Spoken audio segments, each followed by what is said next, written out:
Ukraine का master plan fail हो चुका है। ज़ेलेंस्की का खतरनाक प्लान था। असल में रशिया ने यूक्रेन के बड़े शहर डॉनबास पर कब्जा किया हुआ है और डोनाल्ड ट्रंप भी कुछ ज्यादा इंटरेस्ट ले ही नहीं रहा कि भाई यूक्रेन को उसका इलाका दिलवा दे रशिया से, क्योंकि रशिया मानेगा ही नहीं। तो यूक्रेन ने अंदर ही अंदर चुपके से प्लान बनाया कि एक काम करते हैं, ये डोनबास का इलाका रशिया के हिस्से में है, रशिया ने कब्जा कर लिया है, इसका एक अलग झंडा बनाते हैं, अलग राष्ट्रगान बनाते हैं और जैसे एक देश के लिए, एक स्टेट के लिए कई मुल्कों में अलग अलग राज्यों के अपने अपने झंडे हैं, तो उसने वहाँ भी ऐसे किया। और वो ये रही रिपोर्ट, वो पहुँचा अमेरिका के पास प्लान लेकर और कहा ट्रंप को खुश करने के लिए, हम जो ज़मीन आप आज़ाद करवाएंगे हमारा डोनबास अगर रशिया से, तो हम अपने उस डोनबास के इलाके का नाम बदल कर आपके नाम पर रख देंगे, डॉनी लैंड, यानी डोनाल्ड ट्रंप के नाम के ऊपर डॉनी लैंड नाम रखकर डोनबास का नाम चेंज कर देंगे और इसके बदले बस आप हमारी वो ज़मीन, चाहे वो कुछ भी हो, चाहे जैसा भी हो, हम बस इतना चाहते हैं कि वो रशिया के हाथ में ना हो, हम उस इलाके को आप आज़ाद करवा दीजिए और हम जो है उस शहर का नाम बदलकर डॉनी लैंड रख देंगे डोनाल्ड ट्रंप के नाम पर। आपको पता है उस स्टेट का राष्ट्रगान जो बनाया गया था और जो पूरी प्रेजेंटेशन बनाई गई थी वो चैट जीपीटी से यूक्रेन ने बनवाई थी। अमेरिका को पता चला, ट्रंप ने ज़्यादा रिएक्ट नहीं किया क्योंकि सामने ग्रीनलैंड थोड़ी है, सामने रशिया है, अभी ईरान से पिटा है और रशिया पीटेगा तो ज़्यादा पीट देगा, समझ लो। तो भाई ये प्लान यूक्रेन का फेल हो गया और अमेरिका ने कोई भी इस प्लान में इंटरेस्ट नहीं लिया। सलाम नमस्ते सत श्री अकाल, मैं हूं रज़ा और आप देख रहे हैं रज़ाग्राफी की सबसे खास रिपोर्ट, अंतरराष्ट्रीय प्राइम टाइम रिपोर्ट। एक वीडियो के अंदर पूरी दुनिया की तमाम बड़ी खबर आसान और सिंपल भाषा में आपके सामने। हंगरी में सरकार चेंज हो गई है, नए प्रधानमंत्री आ गए हैं। जो पुराना वाला हंगरी का प्रधानमंत्री था वो और स्लोवाकिया मिलकर यूरोपीय यूनियन जो मदद देना चाहते थे वो वीटो पावर का इस्तेमाल करके मना कर देते थे कि नहीं, यूक्रेन को कोई मदद नहीं मिलनी चाहिए। अब जो नया प्रधानमंत्री आया है, तमाम चीज़ें चेंज हो गई हैं। हंगरी और स्लोवाकिया अब राजी हो गए हैं कि यूरोपीय यूनियन जो भी मदद, जितनी भी मदद, जैसी भी मदद यूक्रेन को देना चाहता है दे, हम ऑब्जेक्शन नहीं करेंगे। ज़ेलेंस्की की अब वो जो सारी अकड़ थी 4 साल से वो अब कम हुई है, क्योंकि अब ज़ेलेंस्की ने मांग की है तुर्की से। तुर्की के राष्ट्रपति रजब तैयब एर्दोगान से भीख मांग रहा है ज़ेलेंस्की कि हमारी बातचीत पुतिन से करवाओ, मेरी डायरेक्ट मुलाकात पुतिन से करवाओ। उधर स्पेन यूक्रेन को 100 आर्म व्हीकल्स, तोपें और उसके तोप के गोले भी देगा। तमाम यूरोप अभी भी यूक्रेन की मदद कर रहे हैं। उधर रूस के क्रेमलिन ने बड़ी बात कही, यह रहा वीडियो जिसमें कहा गया है कि व्लादिमीर पुतिन यूक्रेन के राष्ट्रपति ज़ेलेंस्की से मिलने को तैयार हैं, बस शर्त यह है कि डील होने के बाद मिलेंगे। अब आप सोचेंगे भाई डील के बाद क्या फ़ायदा, तो बस ये एक ट्रिक है, क्योंकि पुतिन वैसे भी मिलना ज़ेलेंस्की से नहीं चाहते हैं। यूक्रेन के एक फौजी को आप देख सकते हैं, इसके हाथ में एक हथियार है जो रूस की तरफ से आने वाले शाहिद ड्रोन को, हाथ की कोई मशीन है उससे इंटरसेप्ट करने की कोशिश किया जा रहा है। ये हाथ से ही लॉन्च किया जाता है, जो आने वाले ड्रोन को टारगेट करता है। गाइडेड, इसका जो गोली है या बम समझिए, गाइडेड होती है, मिसाइल जो होती है गाइडेड होती है छोटी सी, और वो जाकर शाहिद ड्रोन को और ऐसे तमाम ड्रोन को लॉक करके हिट करती है। यूक्रेन का रूस पर बड़ा हमला, एक बार फिर से आज दोबारा रूस के ऑयल रिफाइनरी को उड़ा दिया गया। वहीं मेरे दोस्तों यहां आप देख रहे हैं कि इसी का जिक्र करता था मैं ईरान स्पेशल रिपोर्ट में, जहां ईरान में खुद लोग साइन कर रहे हैं कि अपने मुल्क के लिए लड़ेंगे। ये देखिए, यूक्रेन की सेना जबरदस्ती लोगों को दिन दहाड़े किडनैप करके लेके जा रही है फौज में भर्ती करने के लिए। ये यूक्रेन की फौज है। यूक्रेन की हालत इतनी पतली है, लोग लड़ना नहीं चाहते, सेना में शामिल होना नहीं चाहते, लेकिन यूक्रेन उन्हें जबरदस्ती किडनैप करके ले जा रहा है सेना में भर्ती करने के लिए। रूस ने किया है खतरनाक ऐलान। रशिया का कहना यह है कि अब हम अपनी परमाणु फौज बनाएंगे, न्यूक्लियर फौज बनाएंगे। क्यों? क्योंकि नेटो, यूरोपीय यूनियन और फ्रांस, ये तमाम बड़े बड़े संगठन मिलकर हथियार बिल्डअप कर रहे हैं, परमाणु हथियारों को बनाने की और डेवलप करने की कोशिश कर रहे हैं, तो हम पीछे क्यों रहेंगे। यूरोप रूस के खिलाफ बड़ी तैयारी कर रहा है। तैयारी यह है कि जो भी रूसी फौज में व्यक्ति शामिल होगा, उस रूसी इंसान को यूरोप में एंटर ही नहीं करने दिया जाएगा। तो रूस की एक पाइपलाइन स्लोवानिया और हंगरी जा रही थी। रशिया उस पाइपलाइन से दोनों को और भी आगे देशों को गैस तेल भेजता था। यूक्रेन ने उस पाइपलाइन को उड़ा दिया था, जिसके बाद स्लोवानिया और हंगरी भड़के हुए थे। स्लोवानिया खुद यूरोपीय यूनियन में है और जब भी कोई अप्रूवल फंड पैसा देने के लिए बात आती थी यूक्रेन को, तो वो अपना पावर इस्तेमाल करता था और कहता था नहीं, मैं नहीं चाहता हूं, स्लोवानिया और हंगरी हम दोनों नहीं चाहते हैं कि यूक्रेन को मदद मिले। हाँ, अगर यूक्रेन ने ये जो पाइपलाइन उड़ाई है, अगर उसे वो ठीक कर दे तो हम शांत हो जाएंगे और यूरोपीय यूनियन में हम ऑब्जेक्शन करेंगे नहीं यूक्रेन के खिलाफ। तो अब ज़ेलेंस्की का वीडियो आया है और ज़ेलेंस्की ने खुद कबूल किया है कि हमसे जो गलती हुई थी, जो हमने रूस की पाइपलाइन उड़ा दी थी जो स्लोवेनिया और हंगरी की तरफ जा रही थी, हमने उस पाइपलाइन को ठीक कर दिया है। जिसके बाद बड़ा अपडेट ये भी आ गया है कि स्लोवेनिया और हंगरी ऑलरेडी राजी हैं इस गैस पाइपलाइन के बाद। ये जो पाइपलाइन ठीक की है यूक्रेन ने, इसके ठीक करने के बाद राजी हो गए हैं कि हम ऑब्जेक्शन नहीं करेंगे। रूस के राष्ट्रपति व्लादिमीर पुतिन ने एक बार फिर से मीटिंग की और मीटिंग के दौरान उन्होंने साफ तौर से कहा कि हमें पता है ये जंग कैसे खत्म होगी, हमें हर चीज का अंदाजा है और ये साफ है कि जीत हमारी होगी। ज़ेलेंस्की ने कहा है कि अगर तुर्की, नॉर्वे और ब्रिटेन यूरोपीय यूनियन के मेंबर अगर हो जाते हैं तो हमारे पास दुनिया की सबसे मजबूत और खतरनाक फौज होगी। देश का हाल क्या है, कैसा है, किसी से छुपा नहीं है। जिसके पास ससुरा नौकरी है उसकी सैलरी कम है और जिनके पास नहीं है उनकी जिंदगी वैसे ही झंड है। करें तो करें क्या। अच्छी अच्छी नौकरी करने वाले जितना भी कमा रहे हैं, महंगाई की वजह से भैया कम पड़ रही है तनख्वाह, घर चलाना मुश्किल हो रहा है। ऐसे में लोग दूसरा भी काम तलाशते हैं, यार कोई और काम मिल जाए, कोई और तरीका मिल जाए, ज्यादा पैसा कमा लें, थोड़ा यार साइड से कुछ कमा लें, खर्चा पानी तो निकल जाए। लोग अक्सर मुझसे ऐसे पूछते थे, भाई कोई तरीका है। अब भाई कोई जेन्युइन तरीका हो तब बताऊं ना। लंबे समय के बाद एक तरीका है जो मैं आपको बताने वाला हूं, वो भी हलाल तरीका, पूरी रिसर्च के बाद। शेयर मार्केट बहुत सुना था भाई मैंने, दिमाग भी बहुत लगाया मैंने।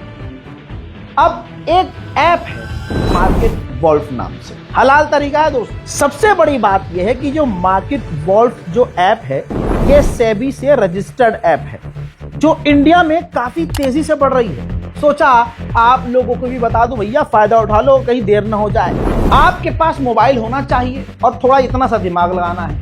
चलिए मैं आपको बताता हूं कि इस ऐप को इस्तेमाल कैसे करना है। देखिए, मैंने यहां पर पिन डालकर लॉगिन कर लिया और फॉलो ट्रेंड पर क्लिक कर दिया। यह आपको प्रॉफिटेबल ट्रेंड दिखाएगा जो बाजार में चल रहा है और आप एक क्लिक में फॉलो कर सकते हैं। अब जो दूसरी एप्स हैं वो कहती हैं भैया आप इतना इन्वेस्ट करो, इतना इन्वेस्ट करो, इतना करो, ज्यादा करो, है ना। यहां पर मजेदारी की बात ये, कम से कम अमाउंट आप इन्वेस्ट करके काम शुरू कर सकते हैं, ट्रेडिंग शुरू कर सकते हैं। अब जो लोगों को टेंशन होती है, यार नुकसान हो गया तो क्या करेंगे हम, पूरे देश का नुकसान है भाई, उधर भी ध्यान दे लो। यहां 1500 में इतना सोच रहे हो, लेकिन इसमें मैं तरीका बताता हूं। इस ऐप की एक और खासियत फीचर ये है कि एक लेवल पर जब आपका लॉस अगर होने लगा तो भाई अपने आप आसान जबान में कट लग जाएगा, फौरन स्टॉप हो जाएगा। जब आपके लॉस के लिमिट पर कट लगेगा तो इसका मतलब यह है नुकसान नहीं आपका, तो फायदा ही फायदा है। यानी ससुरा नुकसान होना नहीं है और फायदा होगा तो मजे ही मजे। अब इससे बड़ी बात यह कि मार्केट वॉल्फ का जो ब्रोकरेज है वो तमाम मार्केट से सबसे कम है। प्रॉफिट ट्रेंड के हिसाब से मूव कर रहा था। मैंने स्टॉप ट्रेड क्लिक कर दिया और बस 1306 का प्रॉफिट बुक हो गया इतने कम वक्त में। इस पूरी फैसिलिटी को आप 99 रुपीज में लाइफ टाइम के लिए यूज कर सकते हैं। अब बच्चे की जान लोगे क्या? आप यहां पर सब कमोडिटीज भी यानी गोल्ड, सिल्वर, क्रूड ऑयल या नेचुरल गैस पे भी बड़ी आसानी से इन्वेस्ट कर सकते हैं, वो भी सुबह 9 से रात 12 बजे। कमाल की बात यह है कि ये मार्केट वॉल्फ ऐप आपको रिकमेंडेशन देगा कि भैया इसमें फायदा है, इसमें फायदा है, इसमें फायदा है, अकल का इस्तेमाल करो, लगाओ। लोगों ने 28 तारीख को एक दिन में 11,850, जून में 70,468 और जुलाई में 59,696 का प्रॉफिट बुक किया। और इस प्रॉफिट में मार्केट वॉल्फ का कोई कमीशन नहीं लगता। यह ऐप कोई हल्की फुल्की नहीं है। 2 मिलियन से ज्यादा इसके डाउनलोड हो चुके हैं, लोग धड़ल्ले से इस्तेमाल कर रहे हैं। तो भैया पीछे मत रहो, जिंदगी में कभी तो आगे बढ़ो, जल्दी जाओ डाउनलोड करो। इस ऐप का लिंक और डिटेल मैं कमेंट सेक्शन में भी पिन कर रहा हूं, जाइए क्लिक कीजिए, डाउनलोड कीजिए और शुरू हो जाइए। नाजरीन, यूक्रेन कम नहीं है। यूक्रेन, ये तस्वीर देखिए, रूस का जो ऑयल डिपो उड़ाया वो इतना खतरनाक था कि अब ये अगली वीडियो देखिए। रूसी व्यक्ति ने वीडियो बनाया है, काफी दूर से दिखाया है कि उस टैंकर को, उस ऑयल फैसिलिटी को उड़ाने के बाद तेल की बारिश, तेल की बौछार आसपास हुई है। गाड़ियों पर आप ये तेल की बारिश देख सकते हैं, बूंदे देख सकते हैं। वहीं रशिया से आ रहा है नया अपडेट। मेरे पीछे लगी हुई तस्वीर को देखिए। बाल्टिक सी के अंदर रशिया ने अपना परमाणु बॉम्बर उड़ाया है। परमाणु बॉम्बर उड़ाकर यूक्रेन को धमकी और यानी समझ लीजिए धमकाने की कोशिश की जा रही है। यूक्रेन के कई इलाकों पर रूस के बड़े हमले अभी भी जारी हैं, देखिए।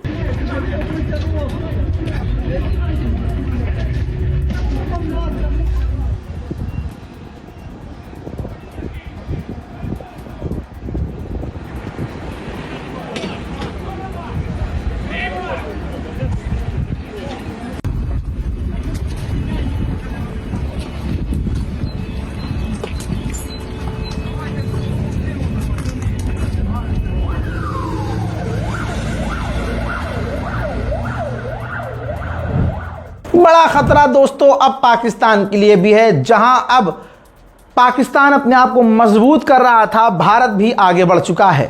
यह रही रिपोर्ट।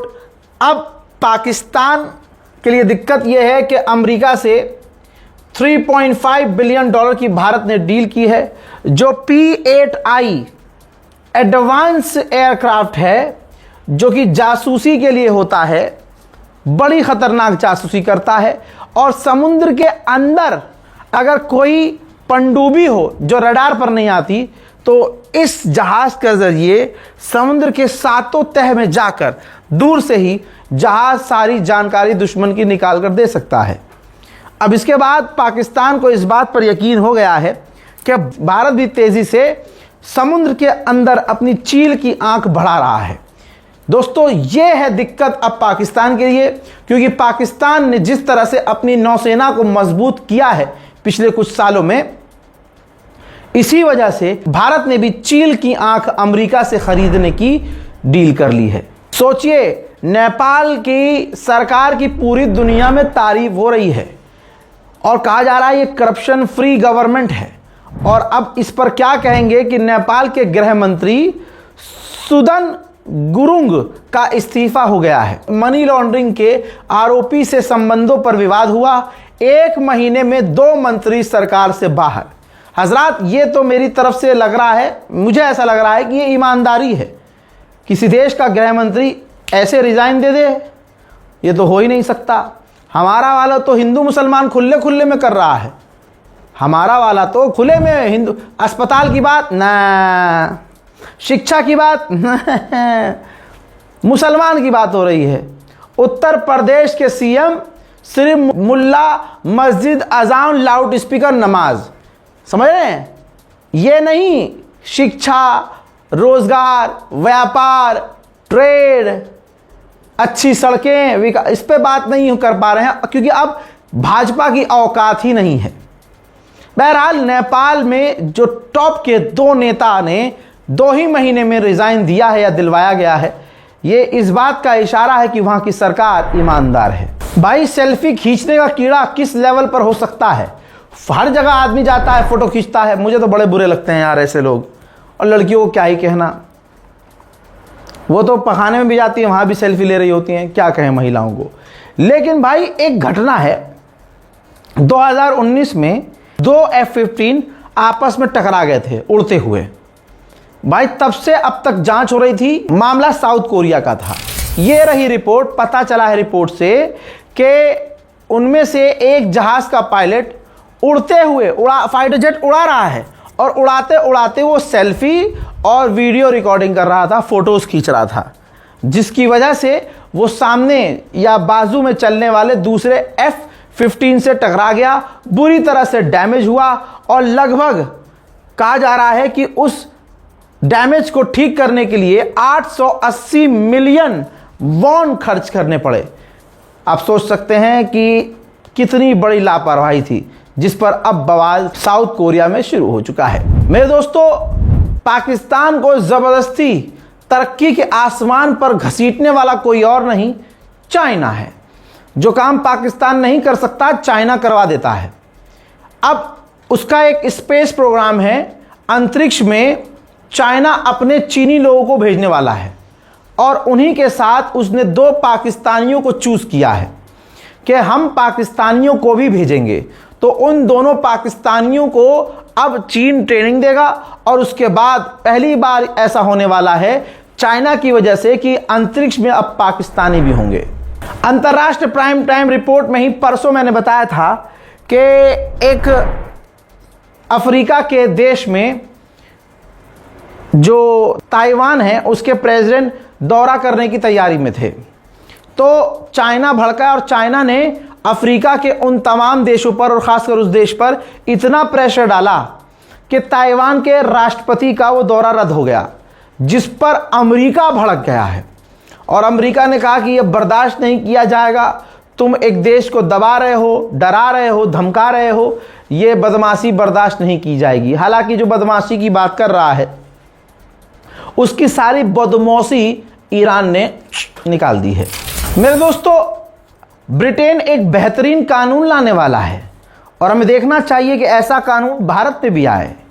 कानून जो पास होने वाला है पहले ही बता रहा हूं, कानून यह है जो भी 2009 के बाद पैदा हुआ है, जो जनरेशन 2009 के बाद वाली है, वो सिगरेट तंबाकू नहीं खरीद सकती।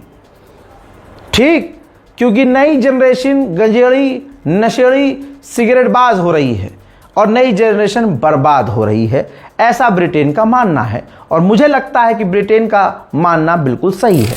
ट्रंप कितना हरामी है आप इस बात से अंदाजा लगाइए। एक अमेरिकन पॉडकास्ट में खुलासा हुआ है और CIA के एजेंट ने खुलासा किया है। अमेरिका में तहलका मचा हुआ है इसके बाद कि एक सीक्रेट मीटिंग हो रही थी जिसमें टॉप के लीडर थे और ट्रंप भी था वहां पे। तो ट्रंप ने एज अ प्रेसिडेंट, जिनके पास न्यूक्लियर कोड्स थे ना, जिन अधिकारियों के पास न्यूक्लियर कोड्स थे, उनसे वो कोड मांगे।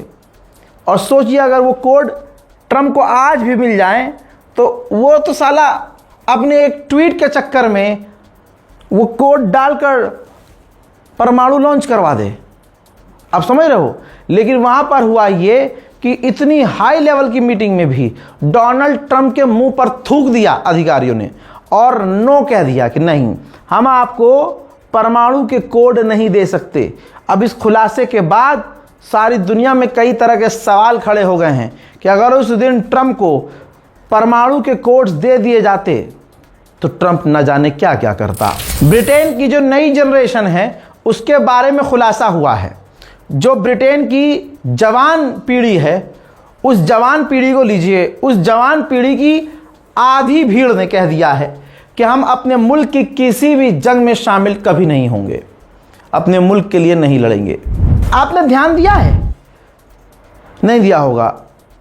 अमेरिका के टॉप के न्यूक्लियर वैज्ञानिक पिछले कुछ ही महीनों के अंदर बहुत सारे मार दिए गए, कई गायब हैं और FBI ऊपर से नीचे तक का जोर लगाकर भी कुछ हासिल नहीं कर पा रही है। ऐसे ही मैंने ईरान अमेरिका वॉर में कई बार यह भी बताया कि अमेरिका के अंदर ही उसका एयरक्राफ्ट कैरियर खड़ा है और आग लग गई। अब एक नया अपडेट, अमेरिका का एक और टॉप का एडवांस USS जुमवाल्ट नाम का एयरक्राफ्ट कैरियर था जो खड़ा हुआ था अमेरिका के पोर्ट पर। संदिग्ध परिस्थिति में नहीं पता कैसे आग लग गई और आग ऐसी खतरनाक लगी कि 3 उस पर जो सैनिक थे, नौसैनिक, वो घायल हो गए और अभी इन्वेस्टिगेशन टॉप लेवल पर चल रही है कि यह हुआ कैसे। चाइना के विदेश मंत्रालय ने फिर ऐलान किया है कि दुनिया की कोई ताकत चाइना को ताइवान से अलग नहीं कर सकती। यह वक्त वक्त की बात है, आज नहीं तो कल ताइवान हमसे मिलेगा और कोई ऑप्शन नहीं है। नेटो के चीफ जो है एर्दोगान से मिलने तुर्की पहुंचे और फिर वहां पर उन्होंने बयान में कहा कि नेटो का अच्छा मेंबर तुर्की है और चाहे कुछ भी हो जाए नेटो तुर्की को डिफेंड करेगा। हजरात, चाइना के हरामीपने को देखते हुए मेरे पीछे एक तस्वीर है, ये भारत का सुल्तानपुर में पूर्वांचल एक्सप्रेसवे है। आप ये देखिए कि वहां पर फाइटर जेट यानी एक्सप्रेसवे पर फाइटर जेट उतारने की और टेक ऑफ करवाने की तैयारी हो रही है। ये एक ट्रेनिंग है और ज़रूरी है क्योंकि उस साइड से चाइना जल्दी पहुंचा जा सकता है और चाइना पर नज़र रखने के लिए, नकेल कसने के लिए वो जगह काफ़ी इंपॉर्टेंट है। अब यहाँ पर देखिए, बहुत लोगों को बुरा लगेगा लेकिन एक बात तो है, मोदी सरकार को अगर आप देखेंगे, आप कितनी भी गालियाँ बकिए, मैं भी आलोचना करता ही हूँ, लेकिन जो काम ढंग का किया है वो मान लीजिए। मैं खुद इस एक्सप्रेसवे पे गया हूँ, मैं खुद लखनऊ कानपुर एक्सप्रेसवे पे गया हूँ, मैं उत्तर प्रदेश में अक्सर घूमता रहता हूँ और बाय रोड ज़्यादा घूमता हूँ। देखिए, पहले की बात भाड़ में गई, 95% उत्तर प्रदेश की जो सड़कें हैं, जो हाईवे हैं, जो मेनली हाईवे हैं, वो काफ़ी बेहतर योगी सरकार ने, मोदी सरकार ने कम से कम ये काम बहुत बढ़िया किया है कि भाई सड़कें अच्छी बनाई हैं। अब फाइटर जेट अगर हमारी सड़क पर उतर रहे हैं तो आप नहीं समझ रहे, ये बहुत मजबूती है हमारे मुल्क के लिए। अब मान के चलिए कि सुल्तानपुर में फाइटर जेट उतर रहा है सड़क पर, रोड पर, ऐसे ही दिल्ली में और ऐसे ही पूरे हिंदुस्तान की सड़कें बेहतरीन, मजबूत और चौड़ी होंगी तो हमारे फाइटर जेट, हमारी वायुसेना को कितना आराम रहेगा भाई। यहीं से उड़े, इमरजेंसी में कहीं भी लैंड कर लिया, कहीं से भी टेक ऑफ करके दुश्मन की ऐसी तैसी करके आ गए। बहरहाल आगे बढ़ते हैं। योगी जी के दिमाग में अब कुछ भी नहीं है। भारत की बात अब हो रही है तो जान लीजिए, इनकी गंदगी जो योगी फैला रहे हैं, जो मोदी फैला रहे हैं, जो नफरत ये फैला रहे हैं, इनका बेड़ा गर्क बहुत जल्द अब होने वाला है। और अगर मुसलमानों ने ईमानदारी से अपनी खुद की लड़ाई शिया सुन्नी देवबंदी बरेलवी मालकी रावजी फारजी अंडा फंडा शंडा ये सब ख़त्म करके, अंसारी मलिक कुरैशी खान पठान ये सब ख़त्म करके अगर एक हो गए, अशहदु अल्ला इलाहा इल्लल्लाह पर आ गए और सब ने मिलकर आवाज़ उठाई, तो देखिए ईरान की जंग के बाद तो मोदी सरकार की औकात दुनिया के सामने है कि भैया ये जो बोलते हैं सब फर्जी बोलते हैं, इनकी औकात कुछ नहीं है। मुसलमानों को गरियाते हैं लेकिन मुसलमानों की ही वजह से इनके घर में खाना बन रहा है और एक मुसलमान देश किलस जाए तो एक रास्ता बन करके इनके हलक को सुखा सकता है। तो ये जो बातें करते हैं मुसलमानों के खिलाफ, औकात इनकी कुछ नहीं है। अब आप योगी का कई दिन से बयान सुन रहे होंगे जिसमें वो कह रहे हैं कि बंगाल की ज़मीन को काबा की ज़मीन नहीं बनाने, मतलब हर चीज़ को घुमा फिरा कर इस्लाम, मुसलमान, ठीक है, उनसे जोड़कर, क्योंकि औकात नहीं है कि शिक्षा की बात करें, अब हैसियत नहीं है कि वहाँ के विकास की बात करें, इतनी हिम्मत नहीं है कि रोज़गार, नौकरी, पढ़े लिखे जो बेरोज़गार घूम रहे हैं उनको नौकरी देने की बात करें। तो वो जो 2014 से सीनों में जहर बोया है हिंदुओं के, अब वो उसका फ़ायदा उठाते हैं कैसे कि बंगाल की ज़मीन को काबा नहीं बनने देंगे, काबा की ज़मीन बनने नहीं देंगे, आलतू फालतू बातें। ये इनके कई तरह से बयान चल रहे थे, कई दिनों से चल रहे थे। लीजिए, अब वो अरब के पत्रकारों तक पहुंच चुके हैं, उन्होंने लिखना शुरू कर दिया है और साफ लिख रहे हैं कि एक्सट्रीमिस्ट है ये आदमी। देख लीजिए, ये है योगी, और क्या कहूं, मानसिकता कितनी गंदी है। अभी तक तो हम झेल रहे थे कि चलो भाई ऊंचे पद पर बैठा है, अगला फायदा उठा रहा है, क्या कर सकते हैं। लेकिन आप यहां देखिए कितनी अब शर्म की बात है हमारे मुल्क के लिए कि अब अरब तक पत्रकारों तक पहुंच चुकी है और वो लिख रहे हैं कि भाई इस एक्सट्रीमिस्ट की बात सुनो जो उत्तर प्रदेश का चीफ मिनिस्टर योगी है, और कह रहा है कि इलेक्शन स्पीच में कह रहा है कि लैंड ऑफ बंगाल को हम लैंड ऑफ काबा बनने नहीं देंगे। पूरा बयान लिख दिया, पूरा बयान लिखा है और वीडियो शेयर किया है 28 सेकंड का। अब ये हमारे हिंदू भाइयों को समझना होगा कि इस मोदी सरकार ने आपको क्या दिया। मुसलमान को तो आप जब मर्जी मार देते हो, है ना, ये चाहते थे आप, यही कहा गया, ये आपको दिया गया। लेकिन आप खुद कहां पहुंचे हो? आपकी औकात सिर्फ इतनी ही बनाई गई है कि तुम मुसलमानों पर बदमाशी कर लो, मुसलमान को मार दो, इल्ज़ाम लगा दो लव जिहाद का, लैंड जिहाद का, टट्टी जिहाद का, पेशाब जिहाद का, मुंह जिहाद का, थूक जिहाद का, हर चीज़ में आगे जिहाद लगा दो। लेकिन वही काम तुम करो तो कोई बात नहीं है। तो बस इतनी ही पावर आपको दी गई है और इससे न प्रभु श्री राम होंगे, न परमात्मा खुश होंगे, न शिव जी खुश होंगे, न लक्ष्मी जी खुश होंगी, न गणेश जी खुश होंगे, न श्री कृष्ण जी। कोई देवी देवता इस काम से खुश नहीं होगा। तो आप देखिए अरब देशों तक अब ये बात जब पहुंचेगी तो जब मोदी जी जाके इसे चिपकते हैं अरब, तो अब वो कहेंगे नहीं भारत की भाई कहीं तो इज्जत छोड़ दो, पाकिस्तान से हमारी लड़ाई, चाइना से हमारा तनाव, बांग्लादेश से हमारे रिश्ते खराब, नेपाल हम पर चढ़ जाता है, तुर्की को हमने दुश्मन माना हुआ है, अजरबैजान से हम सीधे मुंह बात नहीं करते। अरे ईरान को अब धोखा दे दिया, गौरव आर्या को खुला हुआ छोड़ दिया। नोट कीजिएगा, अभी तक भारत के लिए ईरान कितना अच्छा था। जिस दिन, टाइमलाइन चेक कर लीजिएगा, जिस दिन गौरव आर्या ने यानी मोदी सरकार मेहनत कर रही थी बैलेंस करने के लिए कि भैया ना इजराइल नाराज हो, क्योंकि भाई देखिए हमारा मुस्लिम देश नहीं है, ये भी समझ लो मुसलमानों, मुस्लिम देश नहीं है। जो मुस्लिम देश हैं वो इजराइल के खिलाफ नहीं है, तो हमारा तो मुस्लिम देश है ही नहीं। तो हम कैसे अपने प्रधानमंत्री से या राष्ट्रपति से या अपने विदेश मंत्रालय से उम्मीद करेंगे कि भैया ईरान का फुल सपोर्ट करो और इजराइल का विरोध करो। ना ना ना ना, पहले अपने मुल्क को देखो, पहले अरब को देखो, यूएई को देखो। यह भी असलियत हमें जाननी होगी, पहचाननी होगी। हमेशा मोदी सरकार ने ये नहीं किया। अबे जहां जो बात सही है, अगर आप ईमानदार हैं तो आप मोदी जी की आलोचना वहां करो जहां मोदी जी की नीति गलत लगे। अब जो काम मोदी जी कर रहे हैं या मोदी गवर्नमेंट ठीक कर रही है, विदेश नीति ऐसे थोड़ी चलती है। अब आप सोचिए, बस ईमानदारी से सोचिए 2 मिनट के लिए, यह सोचिए कि हमारा मुल्क तो आज़ाद है, यहां बादशाहत है नहीं और मुस्लिम मुल्क ये है नहीं।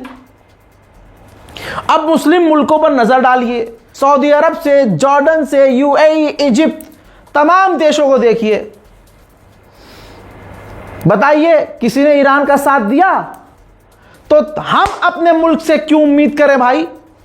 जो हिंदुत्ववादी मानसिकता की है वो ईरान का समर्थन करेगी और इजराइल का विरोध करेगी। अरे भाई,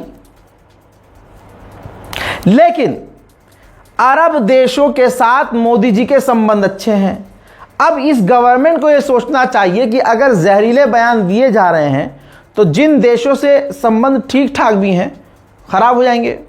अब आपने देखा कि ईरान भारत के साथ ठीक था, टाइमलाइन चेक कीजिएगा। मेजर गौरव आर्या ने जैसे ही नेशनल टेलीविजन पर आकर कहा कि इजराइल हमारा सगा भाई है, आज तक ये नहीं बता रहा है, कोई इसके पीछे लॉजिक है, तो वो हमें बताए कि इसकी वालिदा वहाँ जाती थी, या ये नेतन्याहू या इजराइलियों को लेके आता था अपनी वालिदा के पास।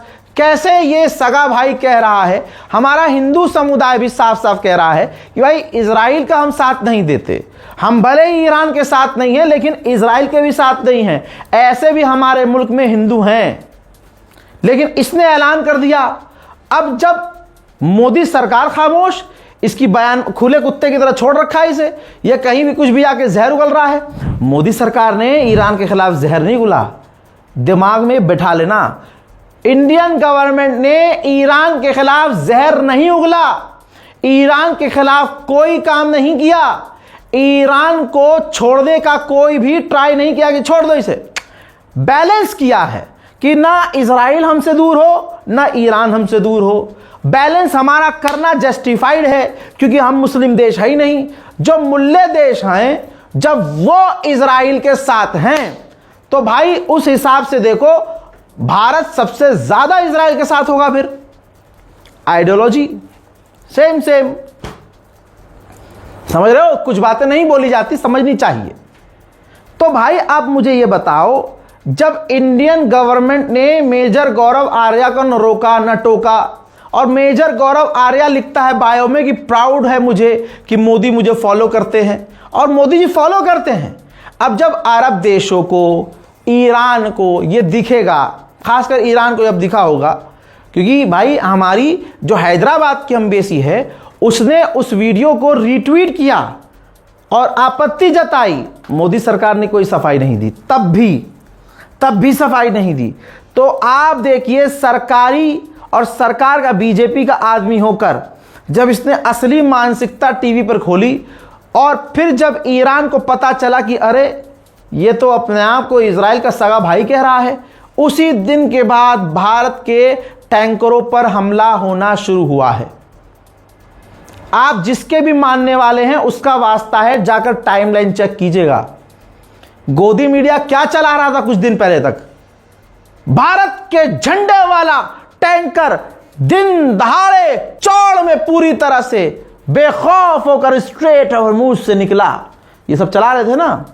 फिर अब ईरान को क्या कुत्ता काटा है कि अचानक से इंडियन टैंकरों पर गोलीबारी शुरू कर दी, इंडियन टैंकर को सीज कर लिया। यह एकदम से तभी होना शुरू हुआ जब मेजर गौरव आर्या ने नेशनल टेलीविजन पर ऐलान किया सरकार बैलेंस कर रही है। सरकार की मेहनत पर थूकते हुए गौरव आर्या ने सारा खेल खराब कर दिया और कह दिया कि मैं तो इजराइल के साथ हूं, मैं इजराइल का सगा भाई हूं। मैं कहता हूं कि गाजा पर 50 बम मारे और लेबनान पर 100 बम और मारे। लेबनान पर हमला इजराइल ने जो किया और गाजा पर जो हमला किया, दुनिया की छोटी से मोटी और मोटी से चौड़ी और बड़ी से छोटी तमाम ह्यूमन राइट एजेंसियां कहती हैं कि इजराइल ने नरसंहार किया है, जेनोसाइड।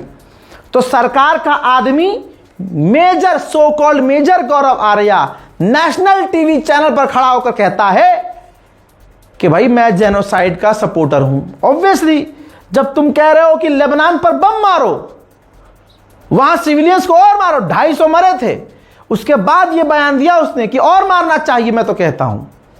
तो ईरान जब यह देखेगा, जिसकी लिस्ट में पहली शर्त यही है कि लेबनान पर बमबारी बंद हो, लेबनान में सीज फायर हो पहले, तब हम नेगोशिएशन की टेबल पर आएंगे।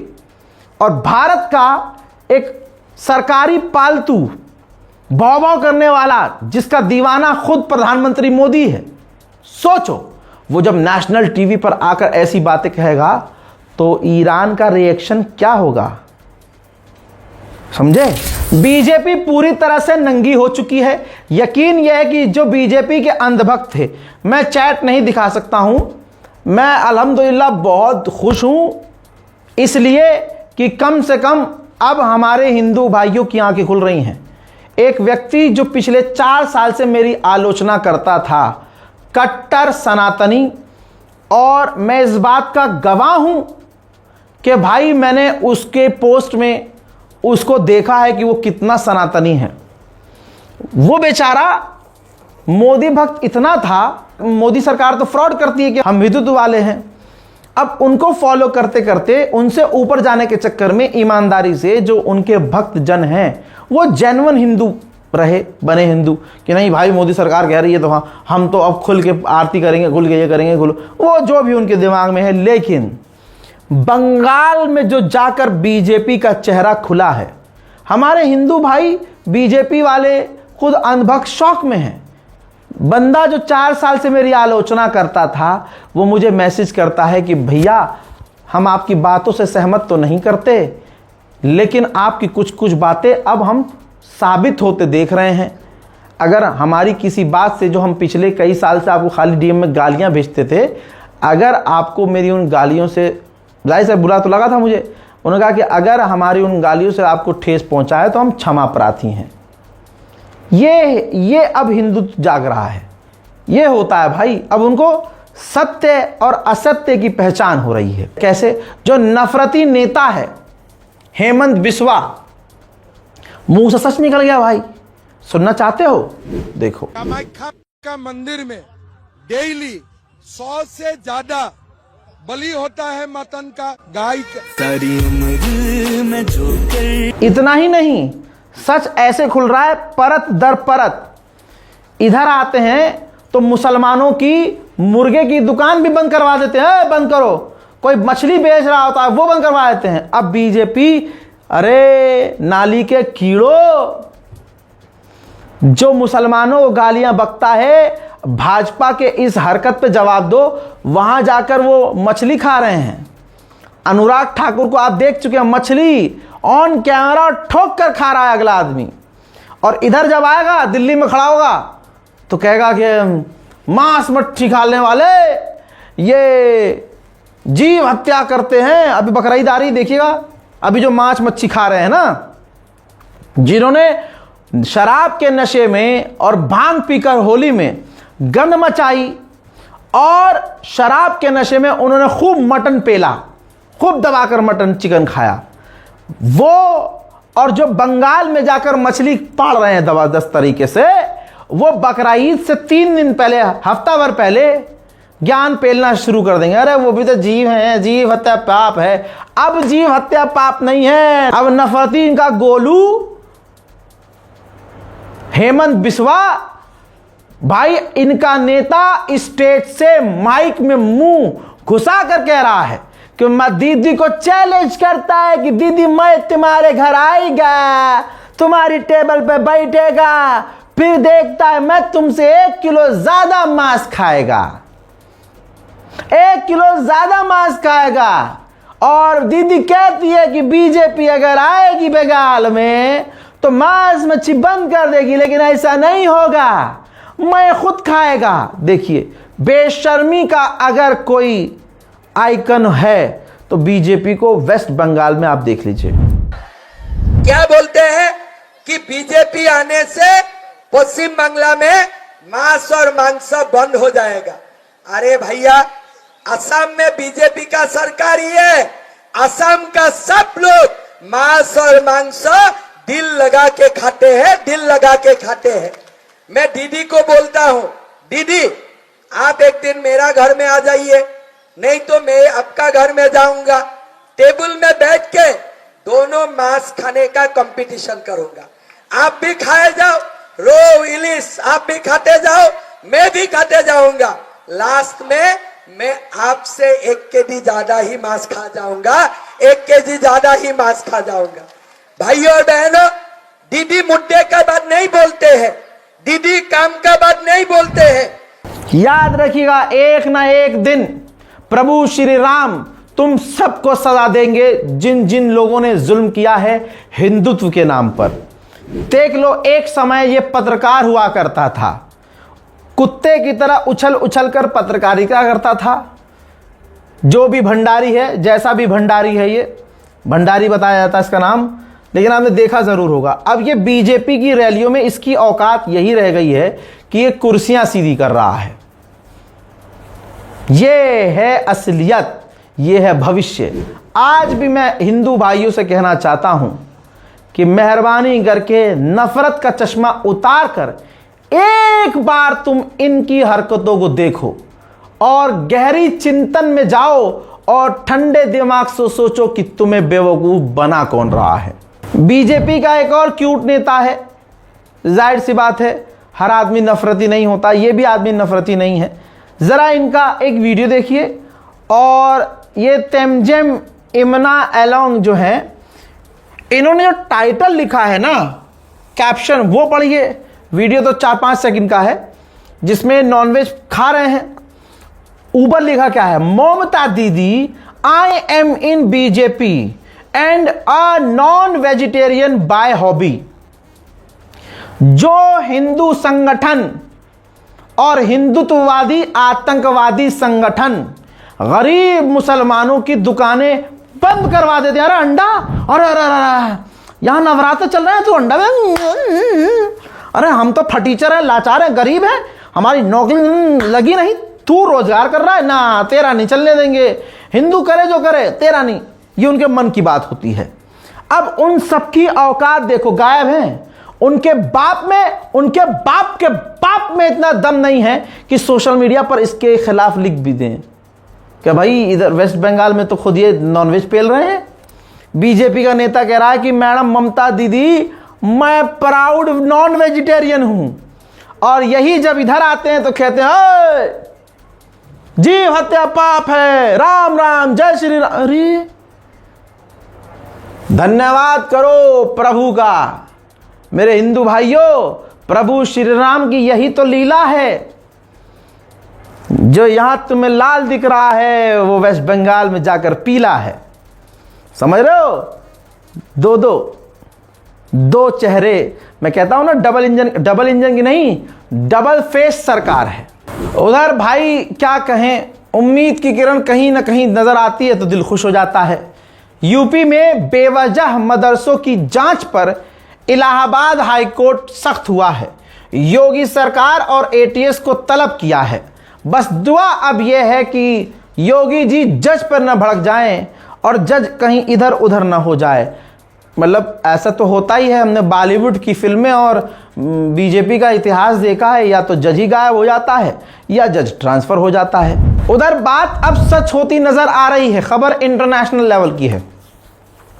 3 दिन पहले मैंने बताया था कि नेपाल की जो नई सरकार आई है वो सख्त हो गई है, और जो 100 रुपये से ऊपर का सामान नेपाल के अंदर लेके भी आ रहा है तो उस पर कस्टम ड्यूटी लगा रही है।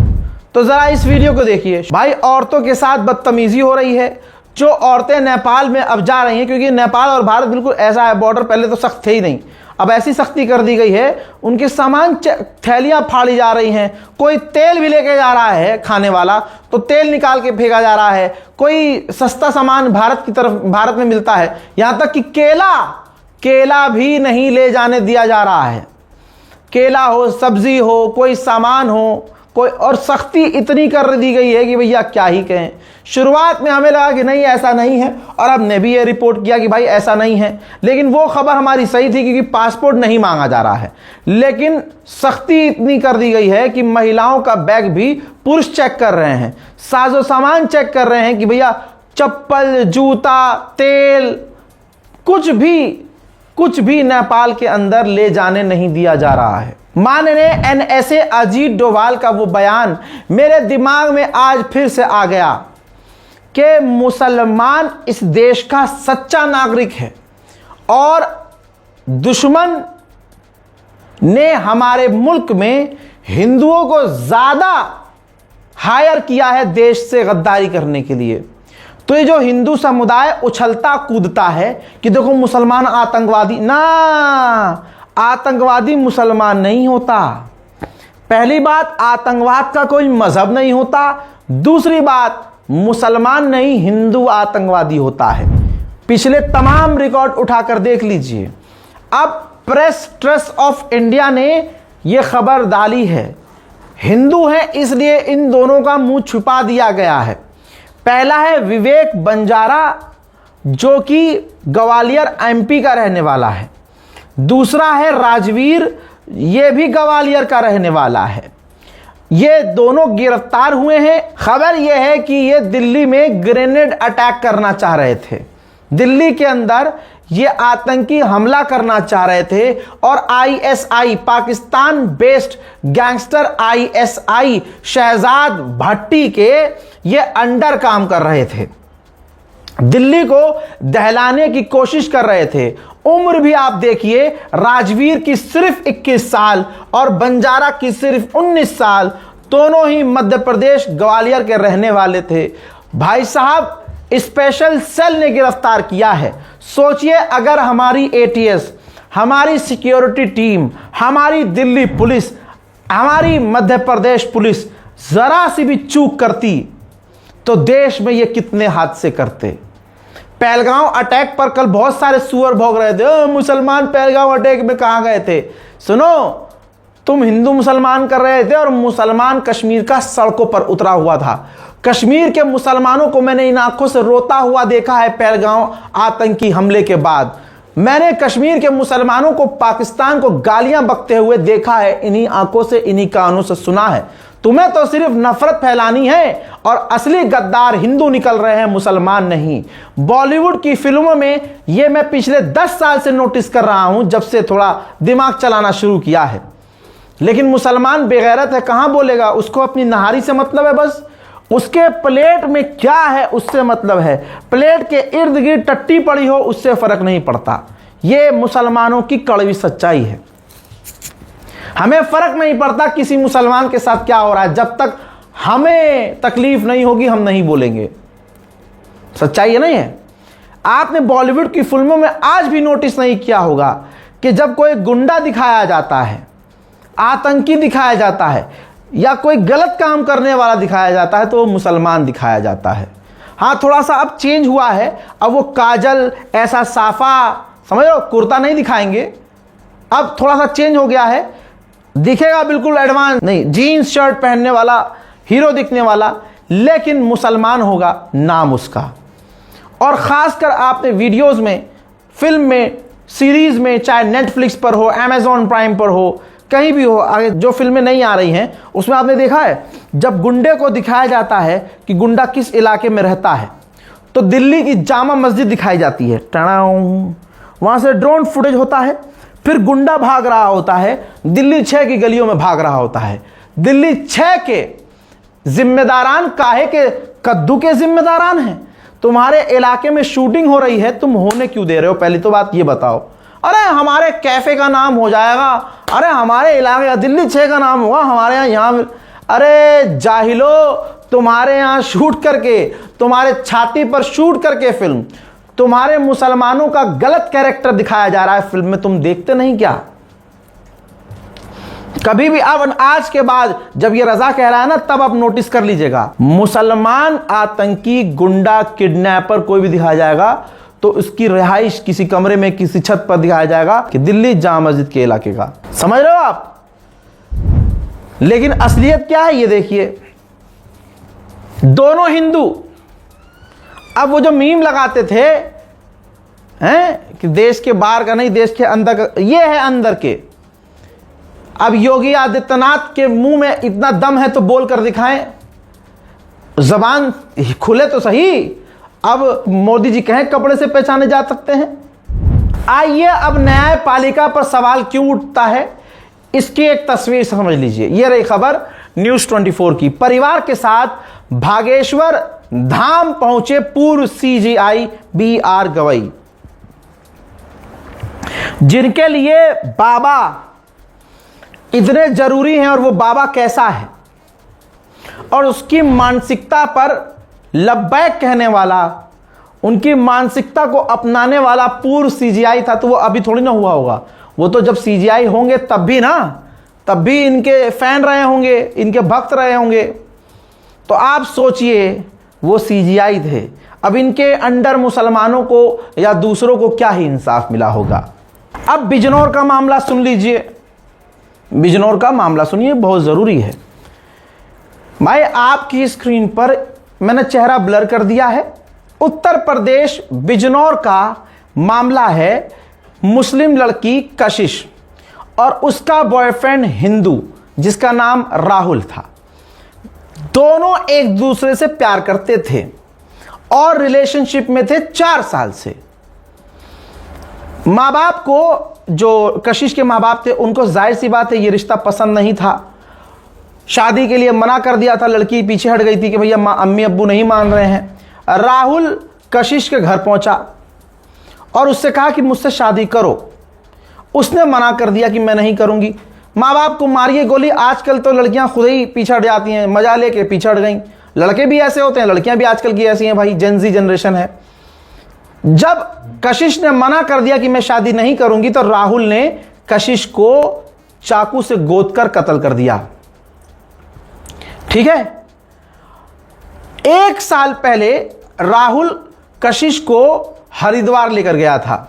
तो जब मां ने, कशिश की मां ने उसे जेल भेज दिया था राहुल को, तो कशिश जो थी ना, उसमें इतनी बेचैनी थी कि वो राहुल से मिलने जेल जाया करती थी। राहुल के घर वाले इस रिश्ते के खिलाफ थे। देखिए, राहुल के घर वाले भी इस रिश्ते के खिलाफ थे, जिसकी वजह से उन्होंने राहुल से नाता तोड़ लिया था। राहुल पिछले 1 साल से अपने घर में नहीं गया था, अलग रह रहा था। अब विवाद की वजह क्या थी? शादी तय होना बहुत मुश्किल था। राहुल को पता चला कि कशिश के घर वालों ने उसकी शादी कहीं और तय कर दी है, जो 2 महीने बाद शादी होने वाली थी उसकी गर्लफ्रेंड की।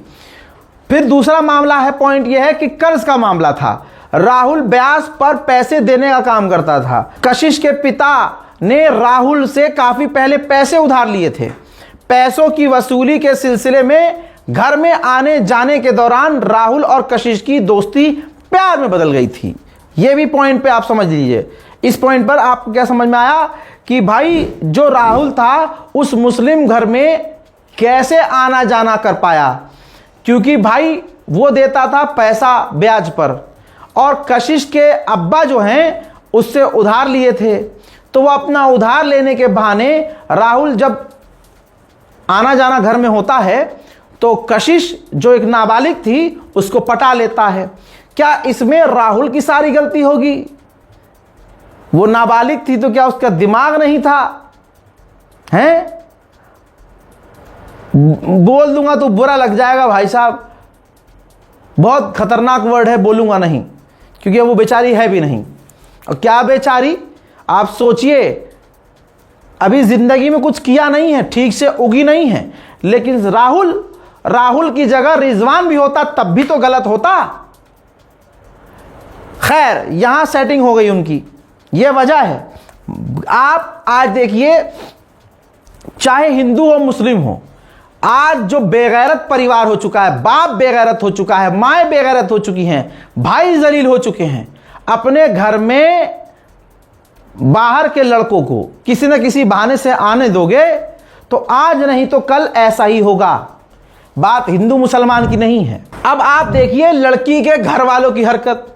जो कशिश थी उसके बाप पैसा नहीं दे पा रहे थे वापस, तो समझौता करने की कोशिश की। अरे भाई, पैसा लिए, औकात नहीं है तो लो मत, चुका नहीं पा रहे हो तो लो मत। ठीक। अब इसने क्या कहा, सेटिंग तो कर ली थी इसने कशिश से। अब जब पैसा नहीं चुका पा रहा था उस कशिश का बाप, तो राहुल ने कहा कि मैं एक शर्त पे पैसे माफ कर दूंगा, मेरी शादी कशिश से करवा दो। अब यहां पर बाप मान नहीं रहा था कि भैया उधार पैसे की बात अलग है, लेकिन मैं अपनी बेटी की शादी तुम्हारे से नहीं करूंगा।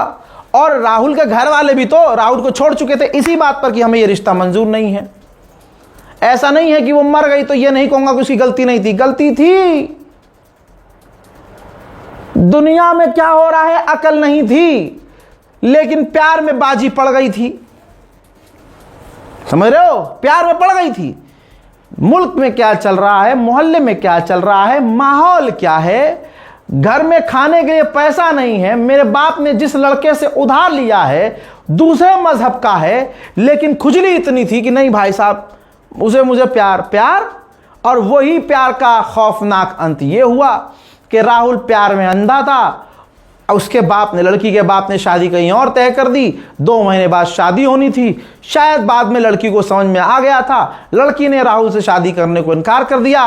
राहुल ने चाकू लेकर उसको खत्म कर दिया। इस तरह से लव स्टोरी का दर्दनाक खात्मा हुआ। अब मैं देख रहा हूं बहुत सारे मुसलमान लगे हुए हैं, भाई ये देखो भगवा लव ट्रैप हुआ है। भगवा लव ट्रैप नहीं है ये, होता है भगवा लव ट्रैप, लेकिन यह मामला भगवा लव ट्रैप नहीं है। और माफ कीजिएगा, मैं तमाम मुसलमानों से कह रहा हूं, मुझे माफ कीजिएगा, मैं ये नहीं मानता हूं कि मुसलमान लड़कियां चू होती हैं। उनको पता है पिछले 2014 से अब माहौल क्या बन चुका है। वो जानबूझकर हिंदू लड़कों के साथ अपनी मर्जी से जाती हैं। माफ कर देना, आज मुसलमान लड़कियों को हिंदू लड़के ही पसंद आते हैं, मुसलमान नहीं। माफ कीजिएगा, यहां तक कि यह भी देखा जा रहा है कि अगर मुस्लिम लड़की को, बुरखे वाली को किसी तिलकधारी के साथ देखा जा रहा है और उसे समझाने की कोशिश की जा रही है, तो सामने से वो कह रही है तेरी मां की थोड़ी के तू समझाएगा मुझे, मेरी मर्जी, मेरा जिस्म, मैं 18 से ऊपर की हूं, जिसके साथ जाऊंगी। तू कौन होता है? मुल्ला है, मौलवी है, कौन है तू? ये वीडियोस देखी हैं मैंने। ये आज की मुसलमान लड़की है, आज की मुसलमान लड़की। आज की मुसलमान लड़की को सब पता है, सब पता है, सब कुछ। खुदा की कसम मैं बोल नहीं पा रहा हूं, कंट्रोल कर रहा हूं, परिवार देख रहा है। सब कुछ पता है मुसलमान लड़कियों को। जानबूझकर ये हिंदू लड़का, मेरा वाला राहुल ऐसा नहीं है। अरे लड़का कोई भी हो, आज माहौल खराब है, सब बिस्तर तक के चक्कर में है कि बस बिस्तर पर। बस दो तरह के लड़के मिलेंगे तुम्हें। एक तरह का वो लड़का जो भाई एक बार तुम्हें इस्तेमाल करेगा, छोड़ देगा, पीछे हट जाएगा, बहाना मारना शुरू कर देगा। अगर तुम बहुत खूबसूरत हो, बहुत जैसे कहते हैं ना, सो कॉल्ड, माफ कीजिएगा, सेक्सी हो, हॉट हो, जो आजकल के लड़के बोलते हैं। और वो कर क्या रही हैं वो लड़कियां? वो यही तो कर रही हैं। जिम जा रही हैं तो चूतड़ निकाल के वीडियो बना रही हैं, घर में वीडियो रील बना रही हैं तो भाई क्लेवेज दिखा के बना रही हैं। सोशल मीडिया पर सब अति हो रखी है सारी। और मैं अपने घर की बात कर रहा हूं, मैं मुसलमान की बात कर रहा हूं। बुर्का पहन रही हैं, घर से दबाव है बुर्का पहनने का, लेकिन बाजी को नंगा रहना है, सेक्सी दिखना है, तो वो बुर्का ऐसा पहना है कि बुर्का ना पहने तो ज्यादा सही लगेगी। यहां से टाइट, यहां से टाइट, यहां से टाइट। और मेट्रो स्टेशन पे एक बार अगर मोहल्ले से निकल के पहुंच गई, अब वो कॉलेज पहुंचेगी नंगी, क्योंकि मेट्रो स्टेशन पर ऐसे निकलता है बुर्का और ऐसे गोल होके सीधा बैग में जाता है।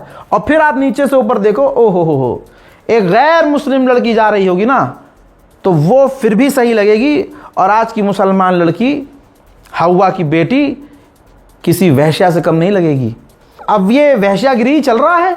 इंस्टाग्राम पर देखो, इंस्टाग्राम थोड़ी बाथरूम बन गया है। इंस्टाग्राम वो कहते हैं ना, गेट रेडी विद मी, उसमें बड़ा पैंटी में लड़की आ जा रही है कि भैया ले, वो उतार रही है कि देखो अब मैं ये उतार रही हूं, अब मैं ये पहन रही हूं। दुनिया को समझ में नहीं आ रहा है, मुसलमान लड़कियों को सब समझ में आ रहा है। ये जानबूझकर इनकी हवस इतनी ज्यादा हो चुकी है कि इनको दिख ही नहीं रहा है कि भाई मैं कहां जा रही हूं, क्या कर रही हूं, किसके साथ कर रही हूं।